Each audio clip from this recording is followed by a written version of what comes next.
अस्सलामु अलैकुम वरहमतुल्लाह। د सجده تلاوت متعلق صحیح مکمله او شرعی طریقه بیانو.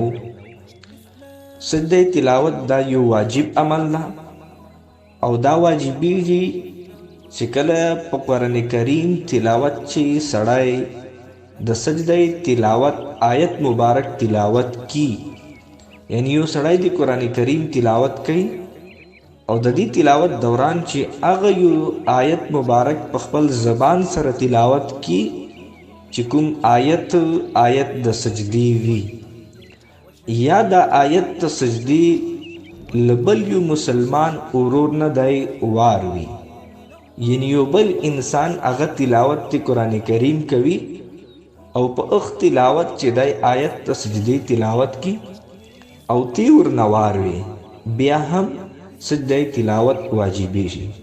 نو لہذا سجده تلاوت واجبی دلو دو طریقې سره چې یا سجده تلاوت آیت مبارک سړی په خپل تلاوت کی او یې لبل چانوار وي، په دې دوړو طریقو سره دا واجبی شي.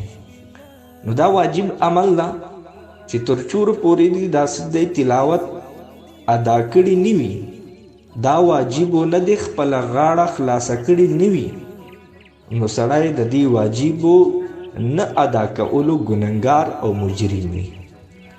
سجده تلاوت مکمله صحیح او مسنون طریقه دا ده چې سجده تلاوت سړی کوي.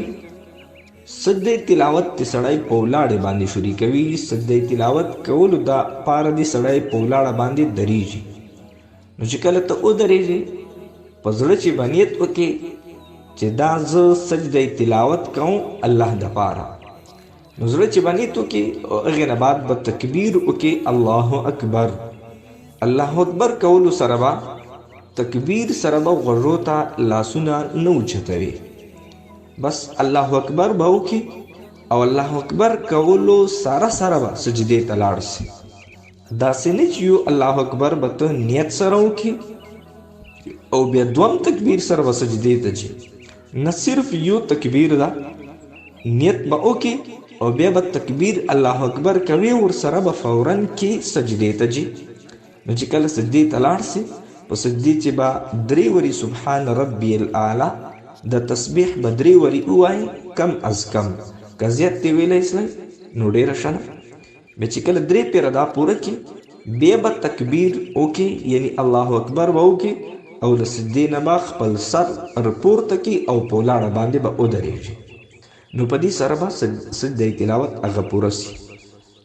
سجده تلاوت چې کله ته پوره کړې سجده وکړې او سجدې نه رچېږي، نو دلته نه تشهد شته چې ته به کښېنېږې او نه سلام شته چې ته به یوه طرف ته شي طرف ته او کیڼ طرف ته سلام اړوې.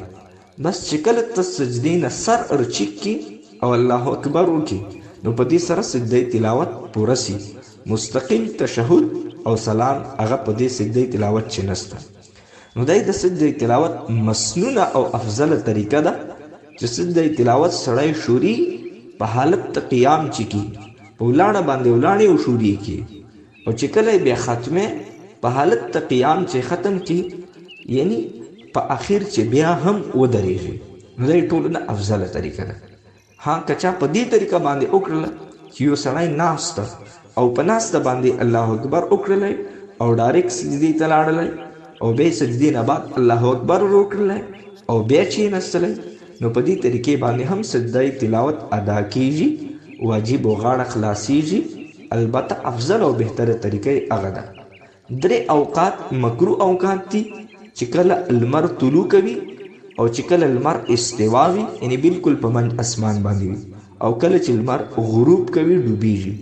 دا 3 مکروه اوقات دي. که چېرته یو سړی په دغو 3 اوقاتو چې تلاوت کوي او سجده تلاوت په ده باندې واجبه سي، نو بهتره دا ده چې دغو 3 اوقاتو چې دي سجده تلاوت نه کوي، د اوقاتو نه علاوه اوقاتو چې دي وکړي. او که دغو 3 اوقاتو چې وکړله، یعنی لمر ختلو یا د لمر بالکل من اسمان باندې و دې ټیم چې یا لمر ډوبېدلو په وخت باندې سجده تلاوت وکړله، نو بیا هم سره د مکروه تنزیهي کراهت تنزیهي سره سره بیا هم د سجده تلاوت ادا اصله، یعنی که د مکروه اوقاتو چې د سجده تلاوت وکړه بیا هم ادا کیږي، غاړه ورسره خلاصیږي، واجب و ذمه سړی فارغیږي. البته شرط دا ده چې په دې مکروه اوقاتو چې سړی نه وکړي.